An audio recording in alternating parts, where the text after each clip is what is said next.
पैसे बचाना आज के समय में सभी को आना चाहिए, क्योंकि आज के समय में रोटी, कपड़ा और मकान के साथ साथ जितनी भी जरूरत की चीजें एक आम इंसान अपने जीवन में इस्तेमाल करता है, वो सारी चीजें पैसों से ही खरीदी जाती हैं। आज के इस लेख में हम जानेंगे कि पैसे बचाने के आसान बातें लेकिन महत्वपूर्ण बातों को जानेंगे जिससे आप अपने पैसों की बचत कर सकते हैं। पैसे बचाने और ये आदत लगातार बनाए रखने में सक्षम होने के लिए आपको अपने फाइनेंस पर नियंत्रण रखना होगा। एक बार जब आप निर्धारित कर लेते हैं तो बदलाव को लागू कर सकते हैं और बचत करना शुरू कर सकते हैं। बहुत से लोग सेवानिवृत्ति या एक आपातकालीन निधि जैसे बड़े बचत लक्ष्यों की ओर काम करने के विचार के साथ संघर्ष करते हैं। यदि आप पैसे बचाने की कोशिश कर रहे हैं तो यह जरूरी है कि आप कुछ प्रभावी तरीके अपनाएं और इसे अपनी आदत बनाएं। आप पैसे नहीं बचा सकते क्योंकि आप अपनी कमाई से ज्यादा खर्च कर रहे हैं और आपके पास बचाने के लिए कुछ भी नहीं है। अपने बैंक और क्रेडिट कार्ड स्टेटमेंट को देखने से आपको उन चीजों को जानने में मदद मिलेगी जहां आप अधिक खर्च कर रहे हैं। अपने बजट का उपयोग करके खुद को रिवर्स करने की सीमा तय करने से आप अपने खर्च को नियंत्रित कर सकते हैं और उम्मीद है कि इससे अधिक खर्च को रोका जा सकता है। अपना बजट बनाते समय बचत को एक खर्च के रूप में माने जो आपको चुकाना है। इसे एक ऐसे भुगतान की तरह मानकर बचत को प्राथमिकता दें जिसे आप छोड़ नहीं सकते हैं और इसे अपने बजट में शामिल करें। कुछ बचत करना, भले ही वो छोटी राशि ही क्यों न हो, आपकी वित्तीय स्थिति को मजबूत बनाता है। कुछ ठोस बचत आपको उस लक्ष्य तक पहुंचने की योजना बनाने के लिए एक प्रारंभिक बिंदु देता है। अपनी प्रगति को ट्रैक करने में सक्षम होने और अपने लक्ष्य तक पहुंचने के करीब खुद को देखने के लिए प्रेरणा और प्रोत्साहन के रूप में कार्य करता है। अचानक आय खर्च अपरिहार्य हैं। इन स्थितियों के लिए आपातकालीन बचत होने से अन्य चीजों के लिए पैसे बचाना आसान हो जाता है। यह सलाह दी जाती है कि आपके पास कम से कम 3 से 6 महीने का खर्च आपातकालीन निधि के रूप में सहेजा जाए। यदि आप तैयार नहीं हैं, तो आप क्रेडिट कार्ड पर खर्च करना या अधिक कर्ज लेने के जाल में फंस जाएंगे।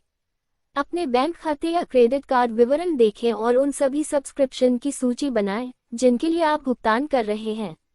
उन सभी चीजों के लिए सभी सब्सक्रिप्शन रद्द कर दें जिनका अब आपको कोई महत्व नहीं है और जिन चीजों का आपको एहसास भी नहीं है कि आप अभी भी उनका भुगतान कर रहे हैं। आप उन चीजों पर खर्च करते हैं जो आप वास्तव में नहीं चाहते हैं या जिसकी आपको आवश्यकता नहीं है। अत्यधिक आवेग में किया गया खर्च आपकी बचत कम करता है। जरूरतों के लिए चाहत को भूल जाना एक आम बात है। जब आप खरीदारी करने का मन बनाएं तो आवेग में खर्च करने से पहले इसके बारे में सोचने के लिए कुछ समय निकालें। खर्च करने से पहले पैसे बचाना आपकी बचत को लगातार बढ़ाने का एक चीट कोड है। एक बार जब आप अपना बजट बना लेते हैं तो आपको पता चल जाएगा कि आपके खर्चों को पूरा करने के लिए कितने पैसे की जरूरत है। यह सुनिश्चित करने के बाद कि आपके खर्चों को कवर किया गया है, आप यह निर्धारित कर सकते हैं कि आप कितना बचत कर सकते हैं।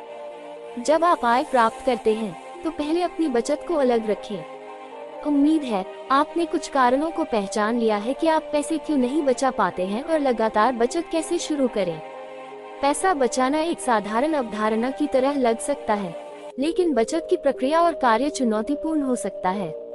आज से बचत करना शुरू करें। परिवार और दोस्तों के साथ साझा करें। अनावश्यक चीजें घर में खरीद कर घर का कबाड़ खाना मत बनाएं, क्योंकि पहले तो पैसा बर्बाद और बाद में उसे संभालने के लिए समय भी बर्बाद होता है। जो खाना पौष्टिक नहीं है उसे कभी भी मत खाएं, क्योंकि उससे पहले तो तबीयत खराब हो जाएगी और बाद में पैसा और समय दोनों भी बर्बाद हो जाएगा। जितने कपड़ों की आवश्यकता है उतने ही कपड़े खरीदें।